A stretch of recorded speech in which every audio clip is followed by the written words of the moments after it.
കൊപ്പത്തിന് പൊൻതിളക്കമേകി 2 പതിറ്റാണ്ടിന്റെ പാരമ്പര്യവുമായി ഗ്രാൻഡ് അക്ഷര golden diamonds, Pattambi road, Koppam. Kottakkal നഗരസഭയുടെ പുതിയ ഭരണസമിതിയിലേക്കുള്ള സ്ഥിരം സമിതി അധ്യക്ഷരുടെ തെരഞ്ഞെടുപ്പ് നടന്നു. വരണാധികാരിയായ വി.ടി. ഗോളിയുടെ നേതൃത്വത്തിലായിരുന്നു തെരഞ്ഞെടുപ്പ് നടന്നത്.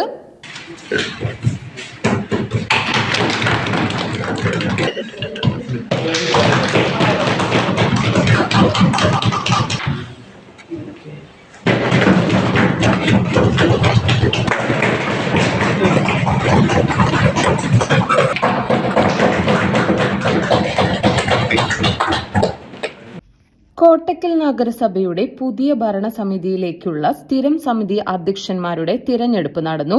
വരണാധികാരിയായ വി.ടി. ഗോളിയുടെ നേതൃത്വത്തിൽ നഗരസഭാ കൌൺസിൽ ഹാളിൽ വച്ചായിരുന്നു തെരഞ്ഞെടുപ്പ് നടന്നത്. വികസനകാര്യ സ്ഥിരം സമിതി അധ്യക്ഷനായി സാജിദ് മങ്ങാട്ടിലിനെയും ആരോഗ്യകാര്യ സ്ഥിരം സമിതി അധ്യക്ഷനായി മങ്ങാടൻ അബ്ദുവിനെയും വിദ്യാഭ്യാസകാര്യ സ്ഥിരം സമിതി അധ്യക്ഷനായി സുലൈമാൻ പാറമ്മലിനെയും ക്ഷേമകാര്യ സ്ഥിരം സമിതി അധ്യക്ഷയായി റിസ്വാന ആഷിഖിനെയും പൊതുമരാമത്ത് വകുപ്പ് സ്ഥിരം സമിതി അധ്യക്ഷയായി ഷഹാന സഫീറിനെയും തിരഞ്ഞെടുത്തു. നഗരസഭാ chairperson K T. Nasar, V C. Ramla teacher, നഗരസഭാ സെക്രട്ടറി മാമ്പള്ളി സന്തോഷ്, സൂപ്രണ്ടന്റ് മുഹമ്മദ് അബ്ദുൾ റഷീദ് എന്നിവരുടെ സാന്നിധ്യത്തിലായിരുന്നു തിരഞ്ഞെടുപ്പ് നടന്നത്.